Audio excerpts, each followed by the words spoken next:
સાબરકાંઠા જિલ્લાના પ્રાંતિજ માતૃછાયા સોસાયટીના તસ્કરો ત્રાટક્યા. એક બંધ મકાનનું તાળું તોડી મકાનમાં પ્રવેશ કરી સરસામાન વેરવિખેર કર્યો. ઘરમાંથી કંઈ ન મળતા તસ્કરો વેલા મોડે પરત ફર્યા હતા. તો વહેલી સવારે બંધ મકાનનો દરવાજો ખુલ્લો જોતા આજુબાજુમાં રહેતા રહીશોએ તપાસ કરતા તસ્કરો ત્રાટક્યા હોવાનું સામે આવ્યું. તો માતૃછાયા સોસાયટીમાં રહેતા મનીભાઈ કેશાભાઈ પટેલના બંધ મકાનનું તાળું તોડી તસ્કરોએ ઘરમાં પ્રવેશ કર્યો હતો. છેલ્લા 5 વર્ષથી સમગ્ર પરિવાર અમેરિકા ખાતે રહે છે. પડોશીઓ દ્વારા પ્રાંતિજ પોલીસને જાણ કરતા પ્રાંતિજ પોલીસ ઘટના સ્થળે દોડી આવી હતી અને વધુ તપાસ હાથ ધરી હતી. ચોરીની ઘટનાને લઈને સોસાયટીમાં રહેતા રહીશો તથા આજુબાજુની સોસાયટીના રહીશોમાં ભયનો માહોલ ફેલાયો છે. પ્રાંતિજ પોલીસ દ્વારા રાત્રિના પોલીસ પેટ્રોલિંગ સઘન કરવામાં આવે તેવી સોસાયટીના રહીશોની માંગ ઉઠવા પામી છે.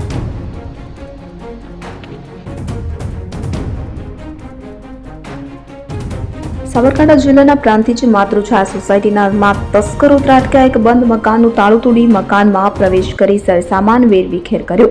ઘરમાંથી કંઈ ન મળતા તસ્કરો વેલા મોડે પરત ફર્યા હતા. તો વહેલી સવારે બંધ મકાનનો દરવાજો ખુલ્લો જોતા આજુબાજુમાં રહેતા રહીશોએ તપાસ કરતા તસ્કરો ત્રાટક્યા હોવાનું સામે આવ્યું. તો માતૃછાયા સોસાયટીમાં રહેતા મનીભાઈ કેશાભાઈ પટેલના બંધ મકાનનું તાળું તોડી તસ્કરોએ ઘરમાં પ્રવેશ કર્યો હતો. છેલ્લા 5 વર્ષથી સમગ્ર પરિવાર અમેરિકા ખાતે રહે છે. પડોશીઓ દ્વારા પ્રાંતિજ પોલીસને જાણ કરતા પ્રાંતિજ પોલીસ ઘટના સ્થળે દોડી આવી હતી અને વધુ તપાસ હાથ ધરી હતી.